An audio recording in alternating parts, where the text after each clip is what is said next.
From the studios of Ave Maria Radio in Ann Arbor, this is Veterans Radio. And now, here's your host, Bob Gould. Good morning, this is Ken Rogie, and we're going to be going to Bob Gould in Dayton, Ohio for the Vectren Air Show in just a few moments. But first, we got some news items. The draft of a recent study commissioned by the Veterans Disability Benefits Commission has concluded that disability compensation for veterans with severe injuries is set too low. The study suggests the problem may be particularly acute for the youngest severely injured veterans of Iraq and Afghanistan who face a lifetime earnings gap when compared with their non-disabled peers. There's a new fishy email scam. The email is purported to be from Bank of America, which issues a government travel card used by federal employees. Part of the recent Bank of America phishing email included, with this upgrade, you're required to update your online account to avert any technical error with our processors. Go to the link below to update your account. The messages direct you to the website that tries to trick people into divulging their personal information. If you get an email that asks for personal or financial information, do not reply.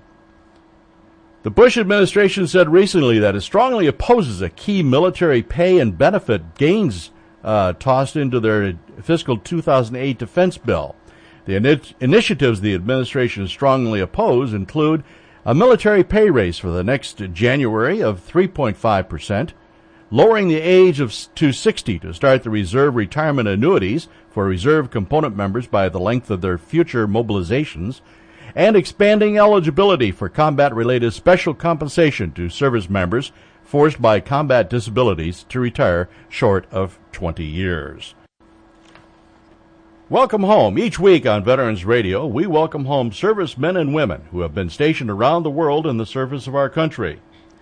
40 soldiers from the Minnesota National Guard, A Company, 2nd Combined Arms Battalion, 136 Infantry Red Dogs, were greeted with a welcome home celebration on Sunday, July 22nd in Bemidji, Minnesota.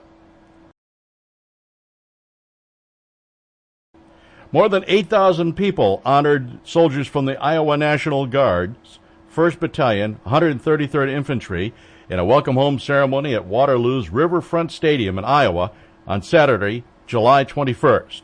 The final group of soldiers from the National Guard Bravo Battery, 1st Battalion, 161st Field Artillery received a welcome home celebration at Pratt Community College in Kansas on Sunday, July 22nd. Thousands of people were on hand to welcome home soldiers from the 2nd of the 136th Combined Arms Battalion of the 34th Brigade Combat Team on Sunday, July 22nd, along Washington Avenue inside the Detroit Lakes High School Gymnasium in Minnesota. Approximately 500 people greeted troops from the 1st Squadron of the 17th Cavalry of the 82nd Airborne Division Combat Aviation Brigade on Sunday, July 22nd at Pope Air Force Base in North Carolina. Well, welcome right here live at the Vectren Dayton Air Show. And I'm sitting here amongst all these Air Force people. This is Bobby G, the G-Man. That's right, Bob Gould coming to you live from the Vectren Dayton Air Show. And that's right, 101st Airborne. Hoo-wah! But I'm surrounded by Air Force people. And it's quite an honor to be here today. I'm looking around outside my broadcast area, and I can see a couple of stealth fighters and a C-5 Galaxy. Looks like an F-15 Eagle and F-4. I believe that's a Navy plane. It's all camouflage. That was Vietnam era. And there is some World War II things, airplanes and wing walkers. And we're going to have the Brazilian Air Force here later on. We're also going to have the Thunderbirds. It's going to be quite a day. In fact, if you are sitting there in Michigan and you're saying, what do I have to do this weekend? Why don't you come on down here to the Vectren Dayton Air Show? That's right. The admission is only $5. That's right. A half a 10 spot gets you in. The car parking is $7, and that's for the whole car full. And for children, Okay, do we have children? No, we don't have children. Well, anyway, it's all one price, and we encourage you to come down. It's 3 hours from Ann Arbor, Michigan, down here to the Dayton Air Show. You get off at exit 69, go on over to Dixie Road, and follow the signs. So, our first guest is standing by, getting ready to come on the air, and we'll be right back after this very short message.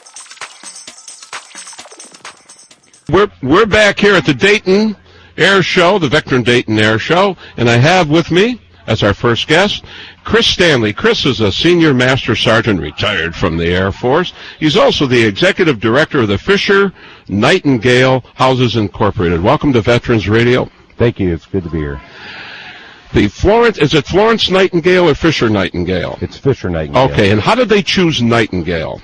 Well, the first compassionate care house in the Department of Defense, just like a Ronald McDonald House, was here at Wright Pat, and we called it the Nightingale House, not only for Florence Nightingale, but the C-9 aircraft that used to carry the wounded folks around from base to base was the C-9 Nightingale, so we named our house the Nightingale House. So it sounds very appropriate. Yeah. How many houses do you have? We have 2 here at Wright Pat. There's a total of 38 Fisher houses around the world and more under construction right now. There's 6 that'll open up this year, and in the 2 years after that, the next 2 years are now looking at 15 more, and then in the 8 years after that, probably 5-6 houses a year. So they want to bring it up to 90 to 100 houses within the next 10 years. Now, is this for the families of service people, both enlisted and officers? It doesn't matter. It doesn't matter enlisted officer. It doesn't matter if they're active duty, guard, reserve, retired. It doesn't matter what service they're from. People come here to receive treatment at our medical center, and they need a place to stay, and it's just like a Ronald McDonald House. They stay at our houses. Oh, okay. And is there a fee for the families to... The families stay at our houses for free. And how long can they stay? The average length of stay, they can stay as long as they need to. The average length of stay at our houses here at Wright Pat is 11 days. We have some people that are here for a day or two. If they come down from Michigan, it's not like they're going to come down, have an appointment, and turn around and drive back, or have tests done, and they need a place to stay, or wherever they're from, they come down. The average length is 11 days. We have some people stay with us for several months at a time. We've had people stay with us for over a year at a time while they're receiving treatment. Now, who funds this? Is it funded by the Air Force? The Air Force is responsible for the physical structure. So if a toilet backs up, a window breaks, air conditioner goes out, the Air Force has to take care of that. Other than that, the Air Force generates a statement each month and tells us how much the operating costs are for the staff and their salaries and benefits, all the other operating costs of the houses. They hand it to my organization, and we turn around and write a check back to the Air Force. So taxpayers are not paying for the operations of these houses. So you are also subsist on donations? Very much so. We have to raise about $14,000 to $15,000 a month to operate the 2 houses. Here at Wright Patterson? Here at Wright Pat. And you do have a large medical center? We do. This is the second largest medical center in the Air Force. It's the largest military medical center in the entire Midwest. And I did a statistical analysis of 10 years worth of our guest data a few years ago. We've had people stay here from 46 out of the 50 states in every foreign country that we have a military installation in because of our specialties here at Wright Pat. Now, when you got started here, what first got you involved, and how many years ago was that with the Fisher Nightingale houses? Well, I'm retired active duty. I came here in 92 from Homestead after Hurricane Andrew, or as I tell people, I blew in the town.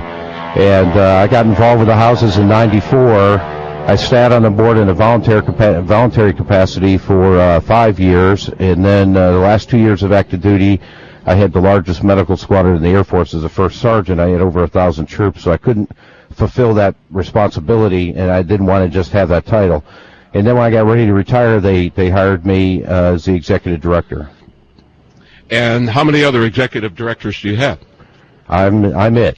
I'm talking about through the other houses. Well, all the other houses operate in their own capacity, so they all have some kind of organization that supports them, and so they have a board and an executive director. Well, before we go any further, of course, I want you to get out that website where they can find out about where they can donate. So why don't you give us that, Chris? It's www.F for Fisher, N for Nightingale, H for Houses, I for Incorporated, FNHI.org. .org, not .com. Correct. .org. Okay, you heard that, folks. And all donation information is there? The one thing that's not there is that we're going to build another house here next year. It's going to be a 13-bedroom, 13-bath, 10,000 square foot facility, kind of like the house that you probably live in and the big salary you get here on the radio. Oh, is that right? Yeah. And well, Ronald McDonald does have a facility at the University of Michigan Medical Center, so I am familiar with that. Okay. Well, we're going to build this house, and it's going to cost about $2 million to build, and the foundation has asked us to raise $1 million towards the construction of that house. So not only do we have to raise, close to $200,000 a year to operate the house, but in the next year we need to raise another $1 million to build this new house. And how far along are you? We're in the early stages of our capital campaign. So at this point we've raised about $35,000. Are you going to have a marathon? Telethon? We're gonna do something. I've already gone out and met with some executive directors of some of the big foundations and starting to work on them because people can send in $10, $20, $50, $100, but it takes a lot of people to do that. In a capital campaign, the key really is to get some people give the big dollars, the tens of thousands, $100,000 to $500,000 in order to be able to be successful with the campaign. Okay, at the beginning, Zachary Fisher. It was his vision. Tell us a little bit about that. Well, Zach came to the United States as a child, as an immigrant with his parents, and he started out as a bricklayer. And then when World War II broke out, he tried to come on active duty. He wanted to be a Marine. He was barred from service due to an injury to his leg in a construction accident. And he'd always done things to support military people. A couple of the things are, if you remember in October of 1983 when the headquarters for the Marines was bombed in Beirut, Lebanon, our insurance at that time was like $20,000. Well, Zach pulled out his personal checkbook and he wrote a check for $10,000 to each family, over 235 families, and sent a personal note that he was sending on behalf of a grateful American. He did the same thing when we lost a plane from the 101st Airborne in Gander, Newfoundland, with over 200 troops on it. It was the largest redeployment accident in the history of the military, and he wrote a $10,000 check to each family. And then when the gun turrets exploded on the USS Iowa, and we lost over 35 troops in that incident, he wrote a check for $25,000 to help each family. And then also, and it was in the news recently, the USS Intrepid, the aircraft carrier up in New York City, the largest floating sea air and space museum in the world, the Navy was sending that off to the shipyard to be cut down. He purchased it, and it turned it into the largest, like I said, the largest sea air and space museum, floating sea air and space museum in the world. It was in the news recently because if you remember, it got stuck in the mud in the harbor there in New York City from sitting there so long. How many tugs did it take to get it out? I don't remember. I think they had well, that's Navy stuff. We're in the Air Force. That's Navy We're talking stuff. Air Force today, we right? flew over it and checked it out. Oh, okay. Dropped a few supplies maybe. But in 1990, Paula Trost, whose husband was the chief of naval operations, knew the Fishers and contacted them and asked them if they would build one Ronald McDonald-type compassionate care house at Bethesda Naval Medical Center in Maryland. And they not only agreed to do that, they said, we'll donate one to each service. We'll put one in an Air Force base, one in a Navy base, one in an Army base. And they agreed to do that. Well, that vision of theirs has turned into 38 houses. They opened the 37th and 38th Fisher houses down at Brooke Army Medical Center in San Antonio in January. And like I said, they're building 6 more this year, 6 more next year. We're one of those. And actually they've expanded that now to 15 in 2008 and 2009. So they have a very aggressive plan to support the military troops, and they're all built with private funds. They're not funded by the government. I'm talking right here with Chris Stanley, the executive director of the Fisher Nightingale Houses. He is a senior master sergeant, retired U.S. Air Force. It was a love affair between he and his wife, Mr. Zachary. Tell us about that. They were. I met Zach and Elizabeth when we opened our Fisher house here in '94. They were just. They were so much in love with each other, and you could see it. And unfortunately, when we opened our house in '94, Elizabeth had Alzheimer's, and Zach has passed away about 7.5 years ago now, and his wife passed away about 3 years ago.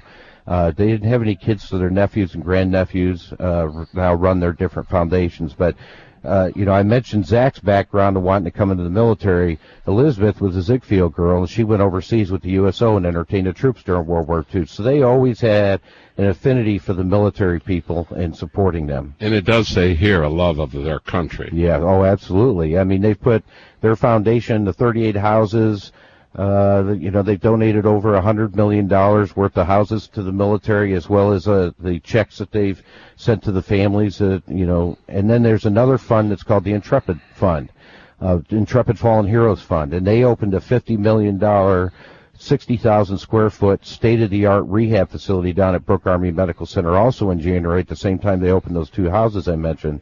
There is no rehab facility like it in the world for our troops that have been burned and amputees.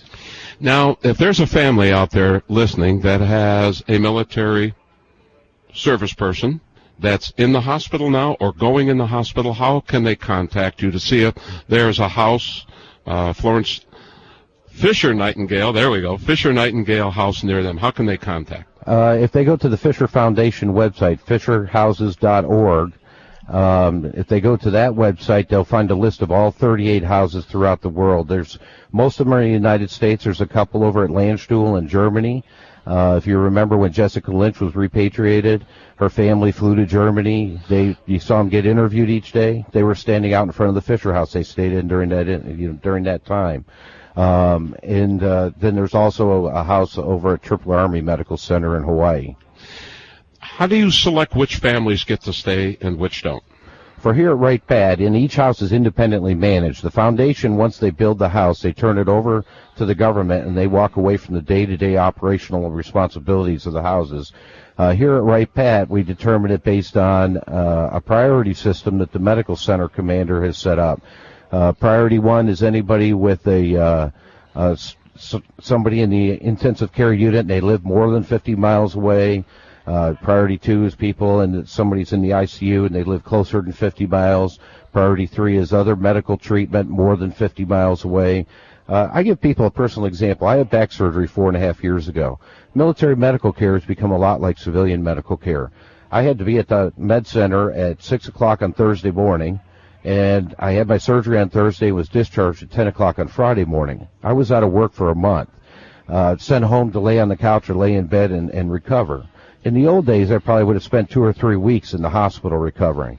And after that surgery, my wife couldn't have poured me into a car or driven me back to Grand Rapids or over to Indianapolis or Chicago or somewhere in Kentucky or Tennessee, which is where a lot of our guests come from. That's what the houses exist for, is to provide people a place to stay, not only at no cost, but there's other people there that are going through similar situations, and our families bond with each other because they're going through, whether it be cancer and oncology and radiology treatments, or it be surgeries or whatever. They're all going through medical crises, and they bond together. Now, there's a common interest there. Why don't you give us that website again, the one for donations? The one for our houses here at Wright Pat is www.f for Fisher. Oh yeah, that'll happen every now and then. Oh yeah. Okay. That's okay. I think that was an F-15. I'm retired Air Force. We call that the sound of freedom. I'm learning to ID all these: the F-15s, the F-16s, and the F-18. What kind of donation would you like to see folks write? Is it $100 donations do the best, do they? We acknowledge every donation received, whether it's $5, $10.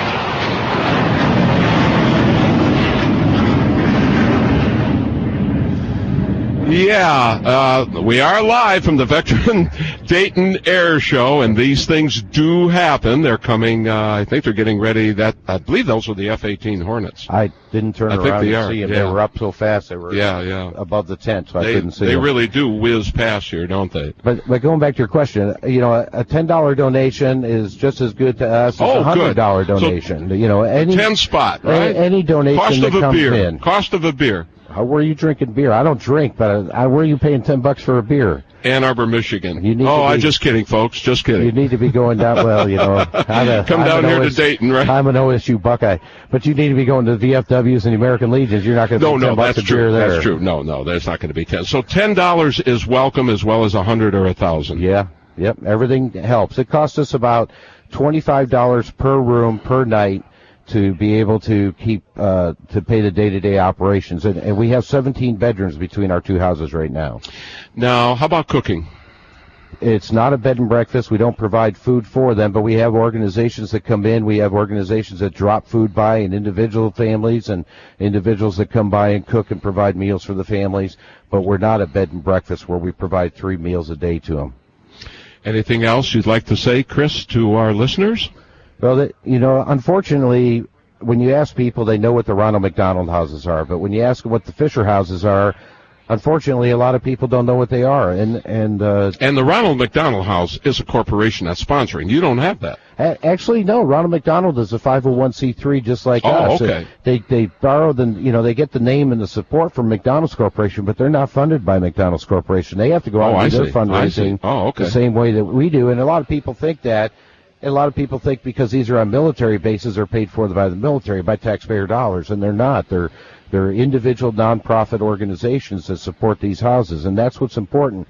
Not only that people know and support us financially, but people know, and if they know somebody's coming here, they make sure that they know of the houses so that they can utilize them. Why go downtown and pay $80, $90, $100 a night to stay in a hotel room that doesn't have a kitchen facility? It's lonely, when you can come stay in our facility for free and be taken care of. Well, we want to thank you again for being our guest, Chris. I appreciate it. And you can get that information on the Veterans Radio website, www.veterans.radio.net. That's www.veteransradio.net. We'll have a link to be hooking up with the Fisher Nightingale houses. This is Bob Gould, live from the Vectren Dayton Air Show. We'll be right back.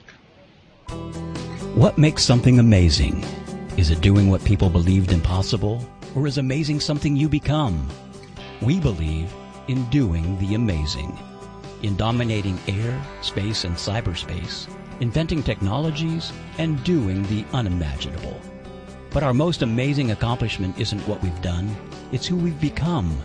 We're the United States Air Force, commemorating 60 years of protecting America's freedom.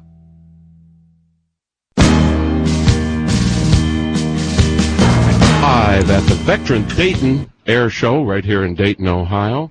Okay, it looks like we got a wing walker coming by. Look at that. When's the last time you've seen that?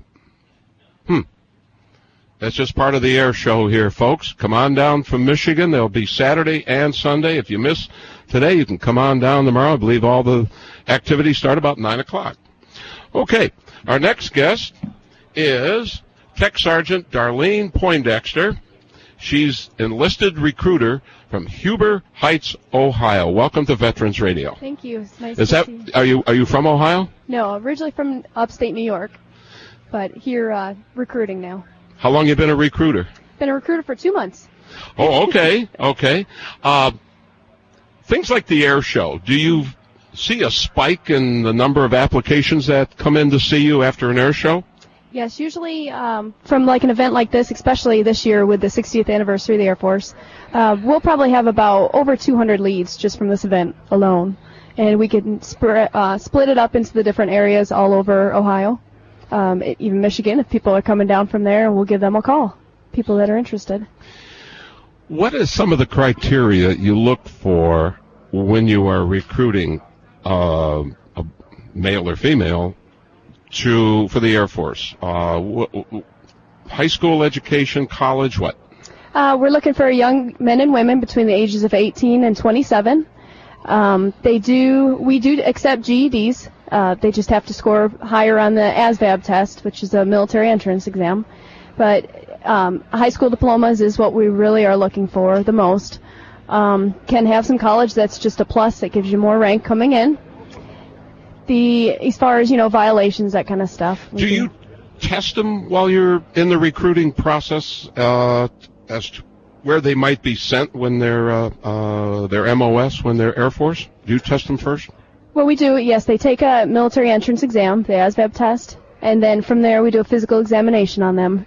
And after that, they sit down with an Air Force job counselor so they can let them know what they qualify for in the Air Force. If you were going to say something to a young woman out there who is thinking about what should I do in the next couple of years, I'm just out of high school, what would you say to them? I definitely say then look into, any branch of the armed forces is a wonderful opportunity for anyone, especially the Air Force, since I am in the Air Force and promoting that.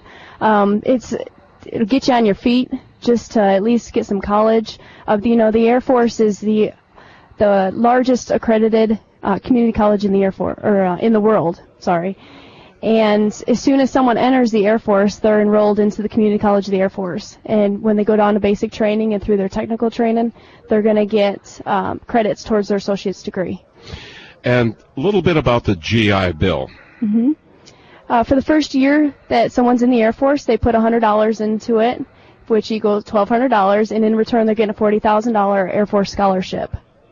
And that can be used up to 10 years after you separate or retire. So they can use it up to 10 years? Right, and up to 10 years. How many years do they need to be in the service before they qualify for the GI Bill? They have to serve 3 years, and then they get to use it. And, of course, be honorably discharged. We'll get that right. Right. Out of the recruits, what percentage are you seeing that are male versus female? For my office, in general, I can speak for, it's probably about maybe 3% female that come in. 2%? 3%. 3%? Yes. Is that increasing? It is, definitely. More and more females are deciding to join, come into the Air Force. And I should say that's like 3 out of 10, so not really 3%, but 3 out of the 10 that come into my office are female. I had an opportunity to interview Major Samantha Weeks. Okay. Oh, yeah, one of the Thunderbirds. Right. And she's got to be the quintessential, what would you say, what exactly would be a success story. Mm-hmm. Her coming into the Air Force, as she said, working hard, following her dream, and now she's in the number 6 slot on the Thunderbirds. Yeah, that's awesome. Can everybody be a Thunderbird? They can. If that's their dream and they stick to it, they stick to their goals and work hard at it, anybody can do anything they want to. So we could have the next Air Force Thunderbird listening out there. Or you might know someone. Are there Air Force recruiting offices throughout the? Are they in all the major cities and in small cities? How do you find an Air Force recruiter? The easiest way to find an Air Force recruiter is go to our website at airforce.com, and they can go under and put their city in and see where the closest Air Force recruiter is to them. And then give them a call. Give them a call. Schedule an appointment. We'll do pre-qualifications and come in and hear all the wonderful benefits the Air Force has to offer. What are some of the other benefits? Some of the other benefits, not only do we offer the Montgomery GI Bill, which is the Air Force scholarship, but while you're serving in the Air Force, you get 100% tuition assistance. So while you're serving in the Air Force, getting a paycheck, you can take night classes for free. The only thing that sometimes you might have to pay for is some books, but besides that, it's 100% tuition assistance.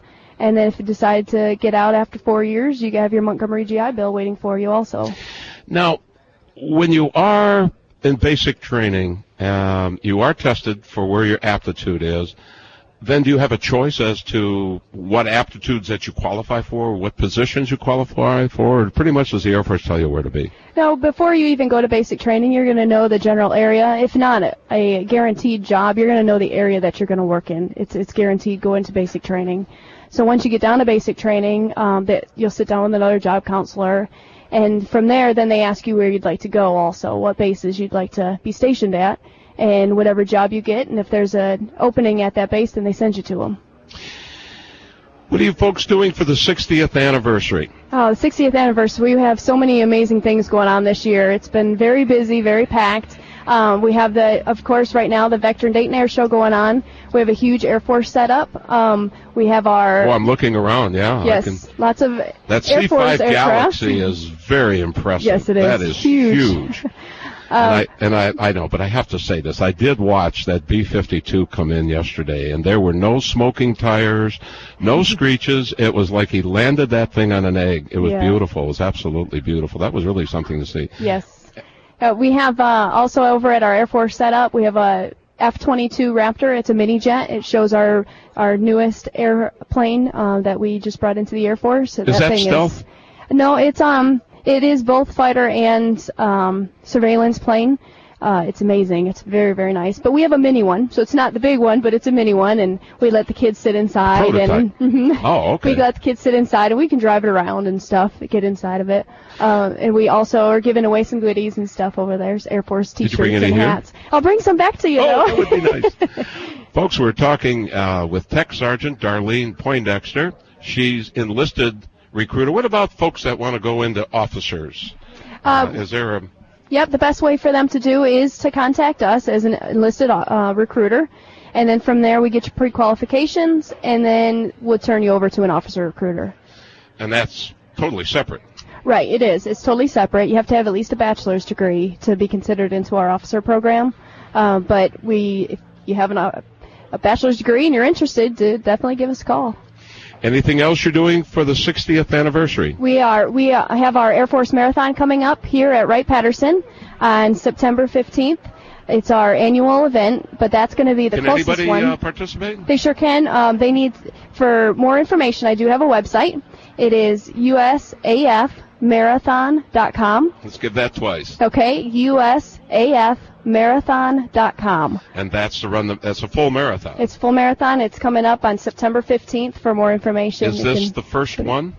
No, this is every year. This is an annual event, but this one definitely is very special to us since it's our 60th anniversary. When is the official 60th? When was that formed by Congress in 1947? Do you know the month? It's still coming up. It's 18th of September. Whoa, okay, so the marathon is right around that right, time. Sure what is. Other festivities do you have planned for that weekend or week? Of course, we're going to have our recruiters out there and a lot of events, giving away more goodies. Will you take anybody over 60? Huh? We're always looking for volunteers, though, on the bases and stuff, okay. working on helping us out. out. One of those F-18 Hornets. That's what I want to do. I'd like to, too. Have you ever had a ride in the... I haven't. My husband got an incentive flight in F-16, so that was really awesome. So he's an F-16 pilot? No, but he got to go on one. He's enlisted also like me, but he got to go up because he won an award. I see that there are larger numbers of husband and wife teams. Yesterday we had a gentleman who was the demo team for the Hornets, and both he and his wife fly the jets. They're in the same outfit. Do you have any idea as to how that is? How should I say? How common that is now? And do you make special accommodations for men and women who want to come in as a husband and wife team? Sure. We met while we were in the service, in the Air Force. Both my husband and I were stationed down in Georgia, but they do accommodate us.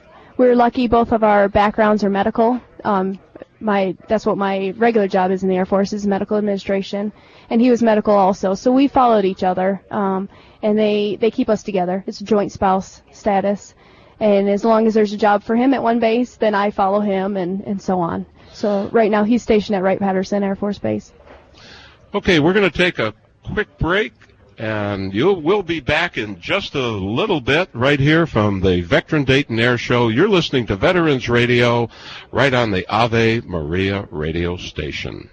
They took the blue from the skies and the pretty girl's eyes and a touch of old glory's hue, and gave it to the men who proudly wear the U.S. Air Force blue.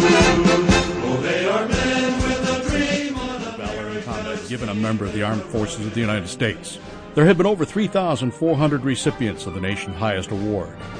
This is one of them. Major Bud Day's F-100 took direct hits from ground fire, putting the plane in a steep dive. Details after this.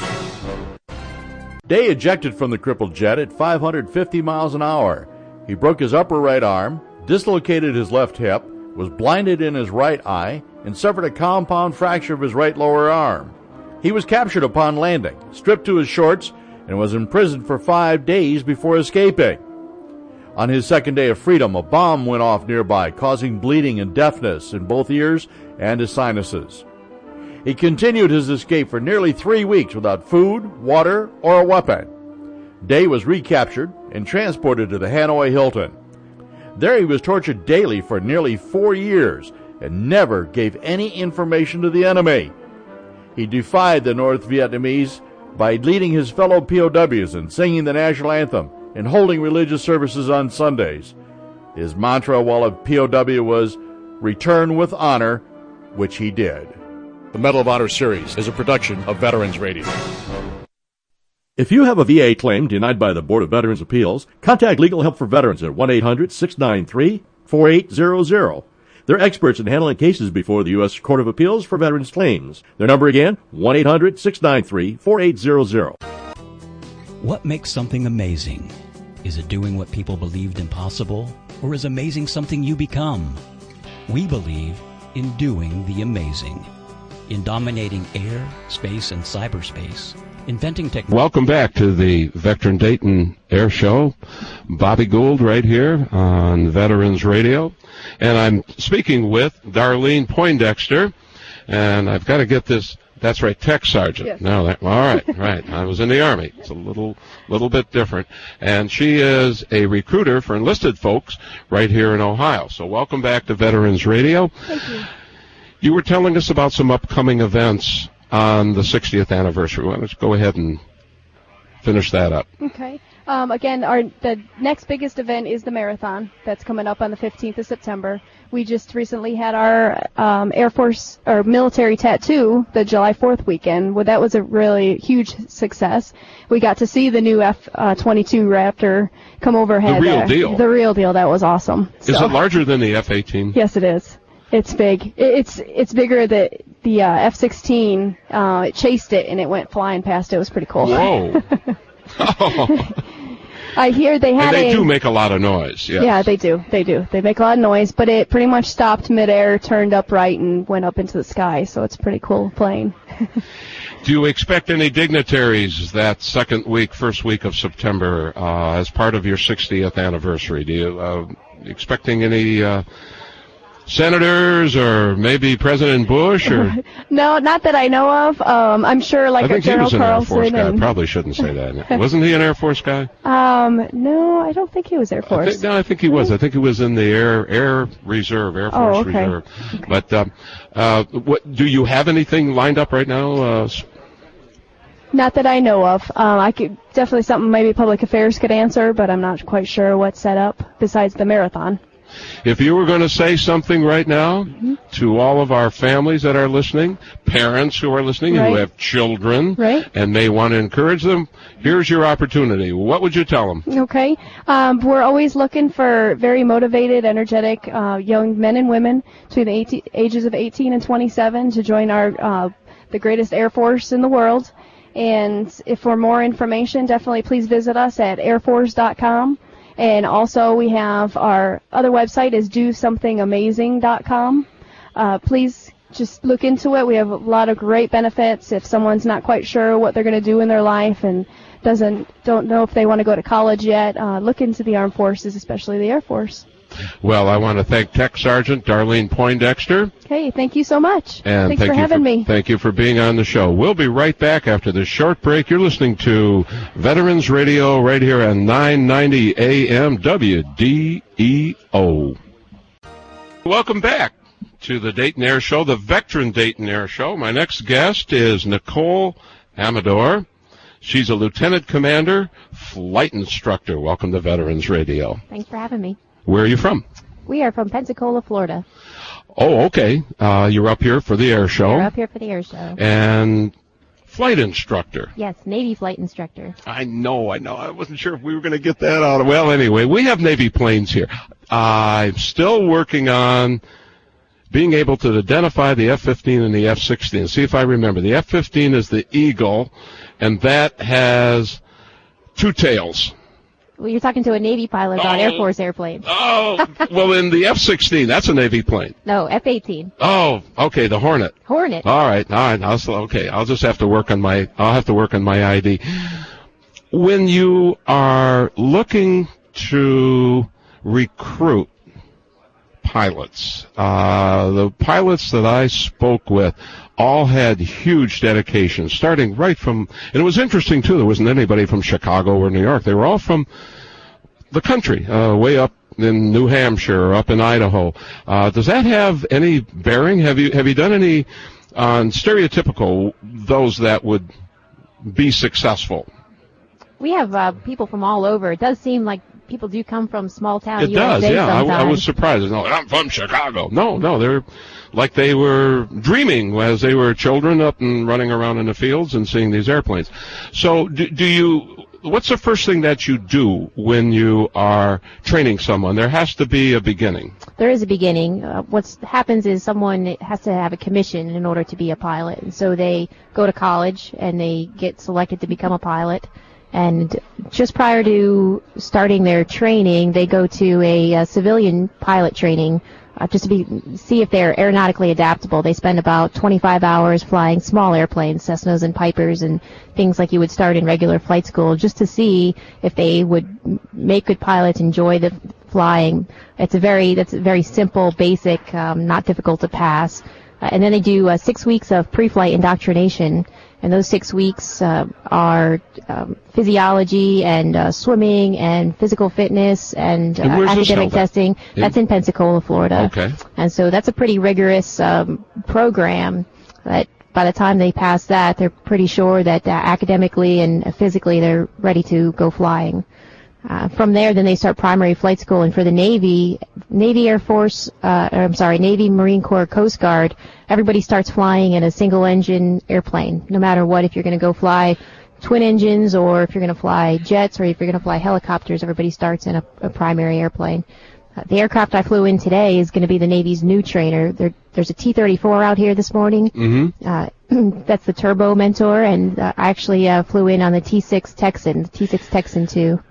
I was reading somewhere that women pilots, jet pilots, have a keener, I don't want to say spatial distance. They're able to see those distances better than men. I really did read this, and there was some research. Can you elaborate on the you have males and females. So is it physically the same for each, or how do they? There's not power steering up there. No, as far as I know, there's not really physical difference once it comes to being in the aircraft. I guess what I want to say is, what special training do you give female that are in the flight training program? What is it? A lot of physical training too to build up their stamina? No, actually, no difference at all for training between the women and the men. And as far as physical fitness, we're all held to the same level for physical fitness. As far as what physical effort it takes to fly the aircraft, it's very little physical as far as moving the controls. Obviously, for the jet pilots, and as in the aircraft that are higher performance and you're pulling G's, it's obviously becomes a more physical. What do you fly? I fly the T-6 Texan. I've been training students in this airplane, and initially I was a helicopter pilot. Have you flown an F-15 or an F-16? No, I have not. Not yet. Okay. No. All right. And I've always seen that centrifuge. Yes. Does everybody go through that? The jet pilots do. Okay. But not helicopter pilots. Did you go through that? I did not go through that. Oh. No. When you're doing your jet trainer, do you hit the sound barrier? In this trainer, no, we don't hit the sound barrier. Have you ever? I have not. No. The closest I've come is about 0.85 Mach, not 1. That's close. And, it's getting there. Okay, how fast is that? But it's not any faster than you're going when you're flying Delta. How fast, though, is that? 8.85? Is that what you said? Yeah, about 0.85. I'd have to do the math there. 500 miles an hour? Probably less than that. Things go by pretty fast, don't they? They do. So you have to get practice in keeping your... How do you keep the nose up? Pull back on the stick. Well, yes. Okay.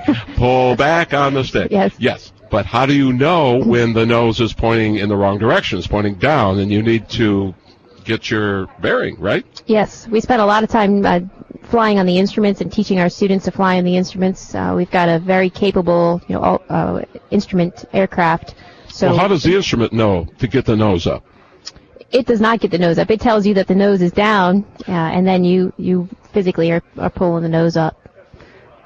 So pull back on the stick. That's right, pull back on the stick. I have read, too, that is an area of error with pilots, is that they don't keep the nose up. They're sometimes what can happen is if someone doesn't fully trusting of their instruments and you start to lose awareness, there's a lot of physiological things that happen up in flight, and so there's a whole science to it, and they spend a lot of time. President Kennedy's kid, the same thing. He didn't trust his instruments. He nosed right into the ocean. Right. He went right into the ocean.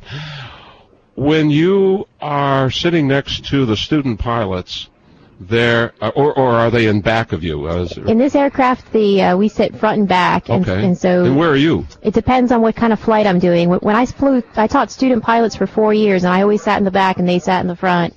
Now I'm teaching student navigators, and they switch seats depending on what type of flight we're flying. So you can fly from either seat, land it from either seat. Have you ever had to take control? Oh, of course. Well. Definitely. You're just learning. In a crisis situation? Not in extreme, extremis, but basically what you're taught is to not let the student put you in a situation that's unrecoverable. So you try to take it before an extremis situation. But in case, in any kind of emergency, I've always taken the aircraft controls. What do you do to stay in shape? Swim. I'm a swimmer. Okay, well, I asked Major Weeks, who's on the Thunderbirds team, and she lifts weights. Upper body. For the jet pilots, they'd spend a lot of time. They need some weight training. We all do a little bit. Do they do any paratrooper training? Not in the Navy, no. How do they know to open a parachute?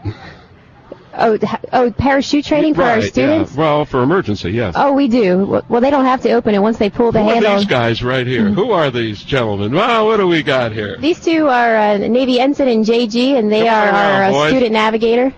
Student navigators are naval flight officers, as we call them in the Navy. Okay. And they are doing their primary training. They're in this T6 aircraft, and they're going to continue on to other advanced aircraft, depending on what they're going to fly in the Navy. And we have Benjamin Cordell and Bill Kozlowski. Where are you from, Ben? Rome, Georgia. Rome, Georgia. And Bill? Clinton Township, Michigan. Clinton Township. Well, we know where that is. We're broadcasting from Ann Arbor, Ypsilanti. Good to see you. Good to see you. Welcome to Veterans Radio.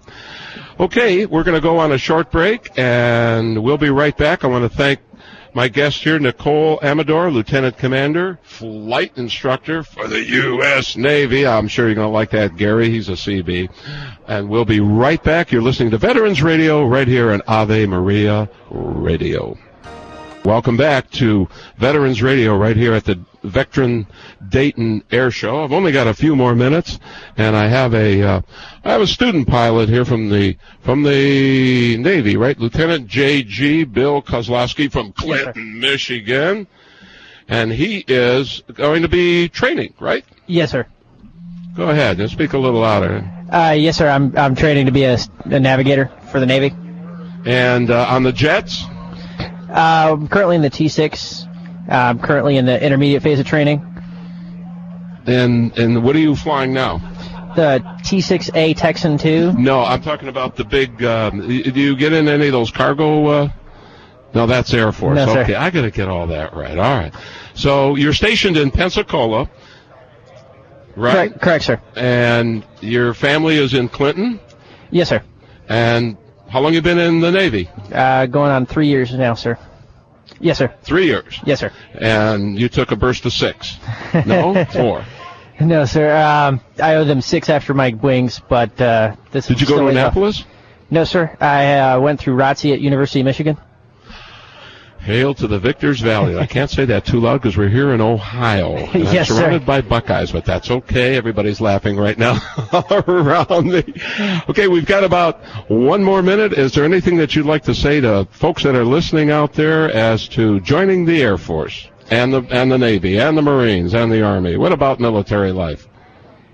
Just serve in whatever way you can. If military is not for you, work hard in the civilian world. And you look in great shape. Oh, thank you, sir. Do you feel in great shape? Had a lot of flight hours, so a little sore, but other than that, yes, sir. Okay, well, we want to thank Lieutenant J.G., junior grade. When do you get to be senior grade? I make full lieutenant at 4 years in, sir. Okay, and Bill Kozlowski, would you like to say hello to your family? I Mom don't and know if Dad? any of them are listening, but it's my dad, my grandparents. It's going to be on the archive, so yes, sir. Mom and Dad, real quick. Hello, Dad. Hello, grandparents. How you guys doing? Good. We love it. Well, this is Bob Gould, and we're going to be signing off here from the Vectren Dayton Air Show. We want to thank all of you that have listened to us, and we're going to be throwing that back to Ken Rogie. So, Ken, take it away. Thanks, Bob. Good job. Our thanks to the Dayton Air Show organizers. Without your support, we could not have done this show. And we thank our sponsors, Marine Scholars Fund, Quantum Physical Therapy, Schrader Yachts, and Gary Lilly and Associates for their continuing support. Next week, we're going to be live from Selfridge Air National Guard Base, and we're going to be talking about anti-submarine warfare. On behalf of Bob Gould, I'm Ken Rogie. You are dismissed.